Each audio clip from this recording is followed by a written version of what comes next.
The earth had opened beneath them, a dangerous sinkhole quickly growing. Hello, everybody.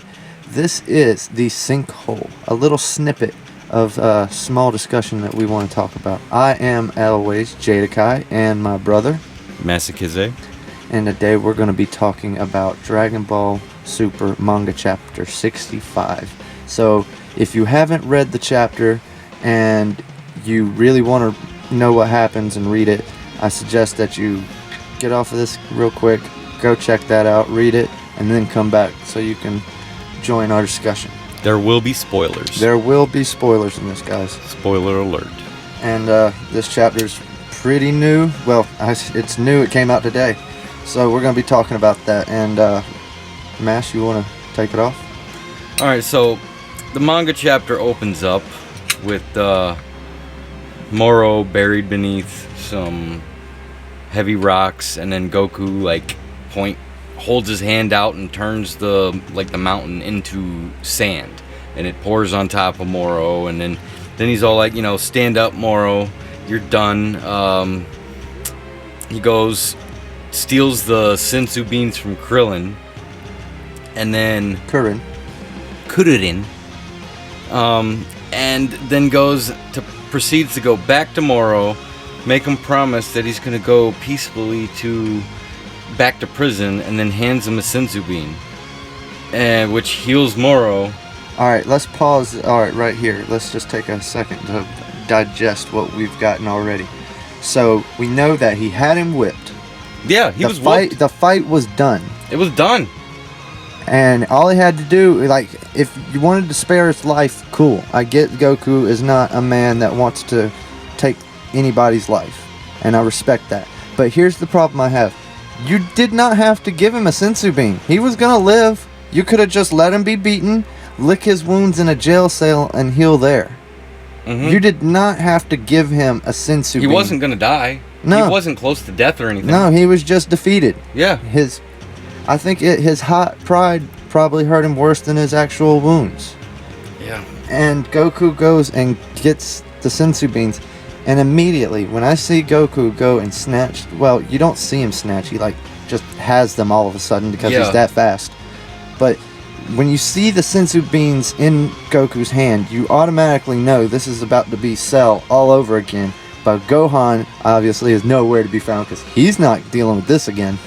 But, no, for real, it really kind of ticks me off. You didn't have to do that, Goku. You could have just ended it right there. And I get that the writers are trying to develop more of a story on this and make it as big as they could possibly make it. But there could have been another way. There could have been something. It could have been more based on Moro's cleverness and smarts rather than Goku's stupidity. Alright, Goku has always been a dumb-ish character, not very but bright. This is just he always keeps saying that he learns his lesson. Yeah, and this right here is taking a huge step back in character development. Yeah. And I would have been better, I would have been fine if Moro would have distracted Goku in some way, dashed and snatched him from Krillin. If Moro would have been the one to, if somehow they had been Goku, you need a sensu bean, he's no, Krillin, I'm fine. And Goku, just by not thinking, explained what they were. And Moro was well, I've got to get my hands on one of those so I can get back in the game. And Moro would have went after it. That would have been fine with me. I would have been okay, let's see what happens. But Goku straight up giving him a sensu bean really just upsets me. What's worse is the fact that after Moro gets the sensu bean, eats it, gets his strength back, he immediately goes to telling Goku he's gonna kill him. And he tries to attack Goku, breaks his arm and all that shit, and he's down on the ground again. Mm-hmm. And then Goku's powers down. Yeah. He powers down!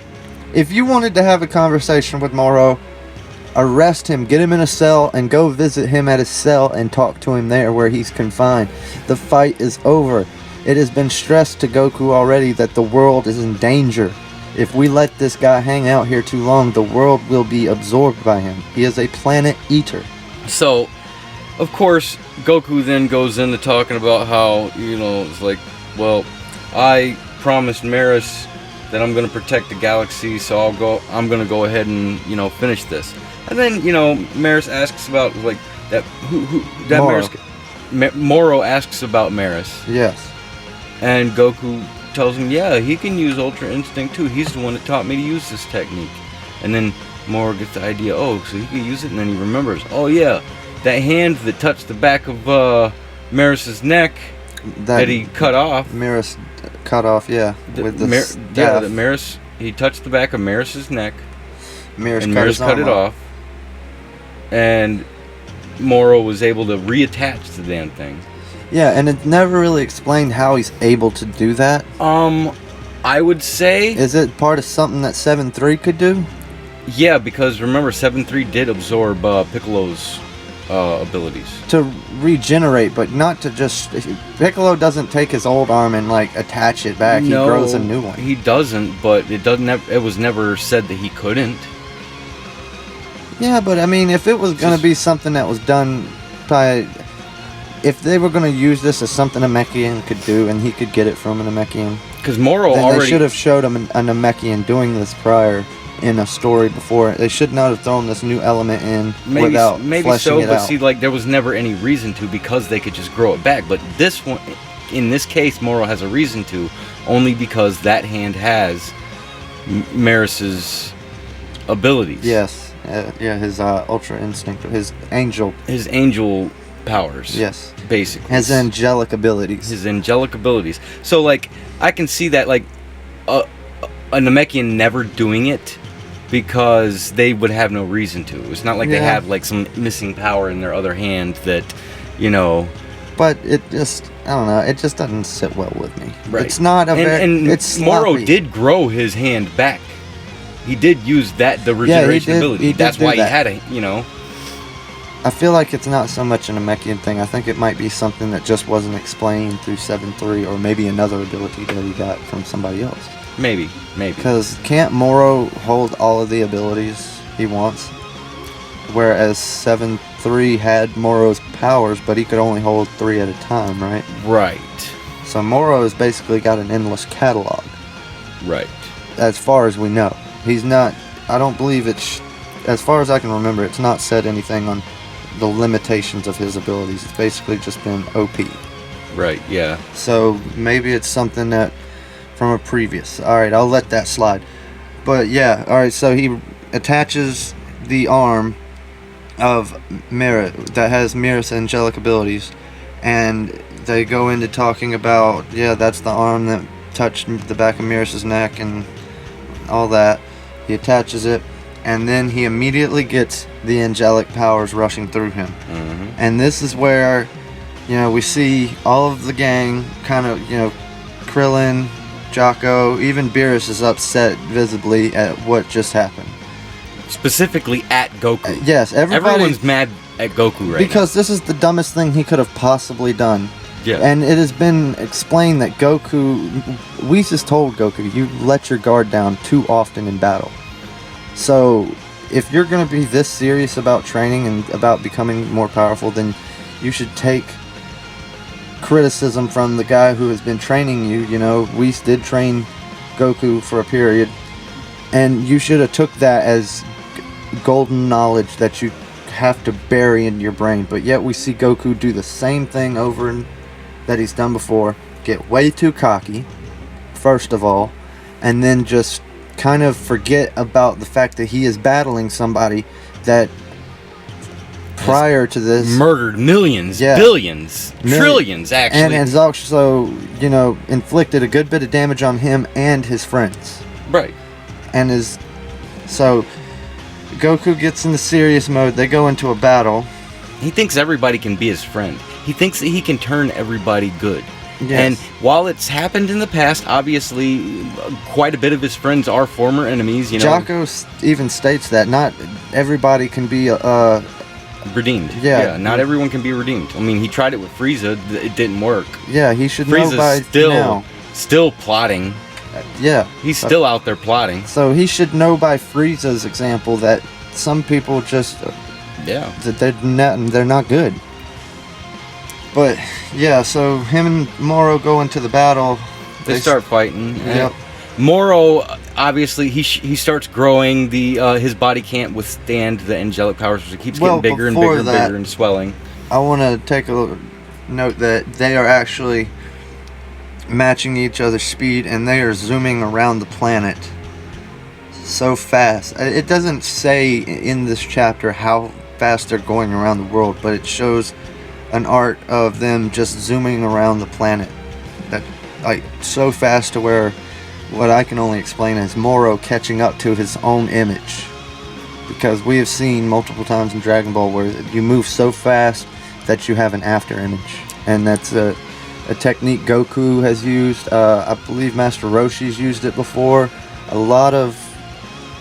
We've seen this technique happen a lot. So basically, these are speed feats that are kind of bordering on. They're catching up with speed feats in like DC Comics and Marvel Comics and stuff like that. And I think it may be all of the internet talk between the Superman versus Goku and Toyotaro. I know since I'm sure he's heard plenty of it. Now he's trying to like get Goku up to that level, I guess. Yeah. So he's trying to force that, but he's kind of doing a poor job of character development for Goku. Both Toriyama and Toyotaro are both big fans of Western culture as well. So of course they're gonna really. Toriyama never wanted to make Goku more powerful than Superman, though. He wanted Goku to always have limits. Yeah, and now we're getting into the point where we're pushing on what else can we do? What's the next level? He's legit reached a god power. He's at UI, mastered. A planet eater just punched him in the chest and it broke his arm. Yeah, like what else is... So that's like literally Superman level right there. That's Man of Steel level. I mean, the only thing I guess they could go back on is go back to the Jiren and see if we could flesh out a better fight just between Jiren and Goku, or maybe bring Broly in again, or something like that, because those are the only real fights that were, I guess, unresolved in Goku's mind, because Goku didn't actually defeat Jiren by himself, and Goku's going to be upset about that. And also with Broly in the movie, which is canon, so he didn't actually defeat Broly, but he did go back and he told Broly he wants to fight him again. So that's got to be something they could flesh out. I think the tournament of power is going to become sort of an annual event that Zeno's going to want to put on. And I think that's how they're going to bring Broly back in the mix. Is they're going to want Broly for Universe 7. They're going to leave Master Roshi out of it probably. And we could see more new characters. Because really, that's how Dragon Ball started, with the martial arts and everything, doing the martial arts tournaments. So it would be good to see more of that. Of course, Jiren's going to be opposing again, but this time we get to see a revamped Jiren, where actually really we get to see Broly versus Jiren. And I think there's some other universe is gonna have another character that's more powerful than Jiren, that's gonna be introduced. That's like some new discovery. Just like Universe 7 didn't have Broly last time. Well, now they got Broly this time. Yeah. So that's gonna be interesting to see. Okay, they're gonna put Broly against Jiren probably, and Goku's new opponent is gonna be someone else. Yeah. They're going to still leave his fights with Jiren and Broly unresolved, but they're going to like make it so that they're so like impressed by his performance in the Tournament of Power against this other character who probably is going to come in and fucking whoop both Jiren and Broly at some point. And Goku's going to be the one that it's going to be, I think that's going to be how it goes, but we're probably several arcs away. Yeah. From that. Let's continue with the chapter. Yeah, let's continue. So we see at this point Moro's body is getting overwhelmed with the angelic powers and swelling up, and he thinks himself that because he's a planet eater, that he has no limits. Yeah, he's got this. He's got no limits. His body's just gonna keep getting bigger and bigger. And Goku's like, nah, you've reached your limit, bro. You're done. You're done. You're done. You better you got to give that power up, or else you're gonna freaking die right now, bro. Yeah, I had to condition my body to be able to do this. This is years and years of training, Because they went into a space similar to the hyperbolic time chamber. So Moro's sitting there thinking, he's thinking about it, he's like, well, I need a new body. I need a body that can handle this. So he freaking... Whis tells Goku, you need to finish this now. Yeah. You need to finish this now, or else you're not going to have another chance. And Goku was like, okay. And then it was a little bit too late at that point. Mm-hmm. It was already too late. Moro had already fused with the Earth. And immediately, boom, blast at him. Goku avoids it. Well, he doesn't so much avoid it as he just takes it head on, and it doesn't faze him as much as the fact as Goku is just more in... he can't believe what he's seeing with Moro actually being a part of the Earth at this point. Like, Moro and Earth are one and the same now. So Goku's more or less just freaked out that that's happened, and that's where it ends. Is we just see Goku freaked out and Moro's face coming out of the Earth, and it's basically at this point it's looking hopeless for Goku, like in the eyes of everyone else, because like, you know, from Whis saying that, you know, the only way he's going to be able to defeat him now is by destroying the Earth. And then if the Earth the detonation from that blast could destroy the whole fucking galaxy. Yeah. So, yeah, this is your fucking shit. This is the shit you caused, Goku, basically. But, of course, everyone has a theory. We have our own. But like, I think our own theory does kind of coincide what everyone's thinking, and that is that, you know, Vegeta's going to come in and use the Force Spirit Fission to separate Moro from the Earth. That's what everyone sees now. But I have a different theory that I've been sitting on the back burner just so when we did this I could flesh it out. Okay. My theory, one of my other theories, now granted I've still got the Vegeta, you know, I feel confident about that, that's possible.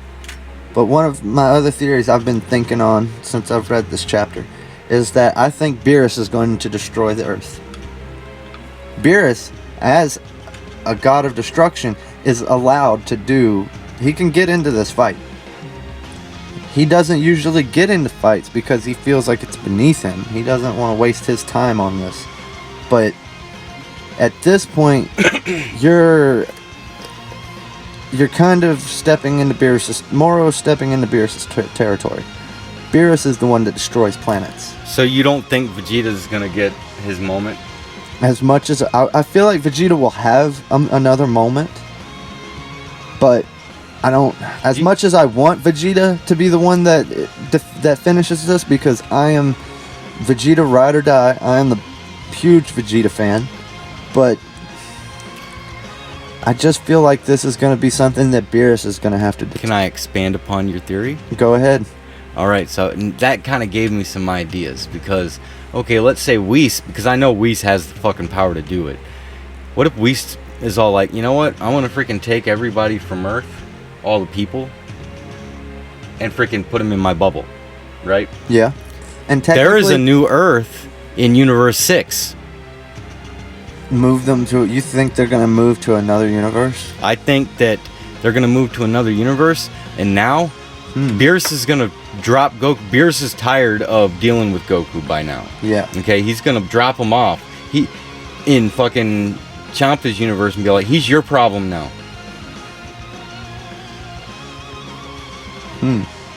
That is interesting.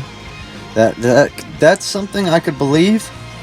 Then, because if Whis gathers the people, that's not him getting involved in the fight.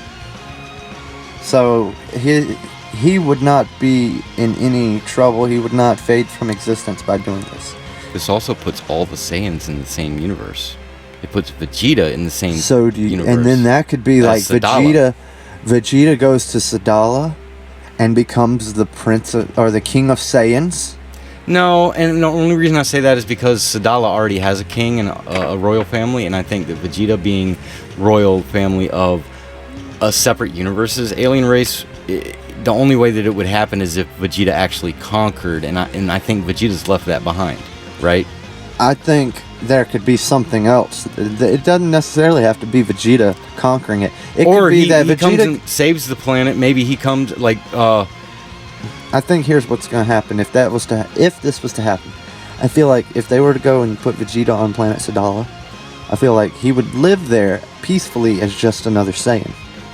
You know, he would just be happy to be amongst his own people again. You know, he'd be happy to be amongst Saiyans, because it wouldn't bother his pride, you know, because he's just happy the fact that he's got Saiyans around and more people like him. And I feel like something attacks Sadala. The current king passes somehow, and Vegeta leads the people in helping them defeat whatever it was, and then they assume him as the new king. okay. Now that is a very big stretch, I know, and this is more or less fan service to me, but I think it would be cool. But I guess to wrap it all up, our biggest theories with this are still to come. We're just gonna have to wait and see what happens. Yeah. We'll probably be doing more of these sinkholes. They don't always gonna be about Dragon Ball. It's gonna be the same with our podcast. It's gonna be just something a little different each time. We'll probably return to these same subjects over, but If we have a subject that we feel like we could talk about it for 10 to 20 minutes, then we'll do a sinkhole about it. And if it's something we feel like we could talk an hour, or if we have a guest on the show, it will be in the Rabbit Hole podcast. Any guests will get an hour of time, an hour time frame to discuss what they want to talk about. yeah. But this has been the first installment of Sinkhole. I hope you guys enjoy it. And if you're wanting more Dragon Ball content, please go over to Facebook and look at Dragon Ball Elite Facebook group and come join us there. We'll be doing more discussions about this, but it'll be more Dragon Ball anime influence. And with that, we are out. Goodbye, everyone. If you liked this video, please hit the like button, please hit the subscribe button, and please hit that notification bell.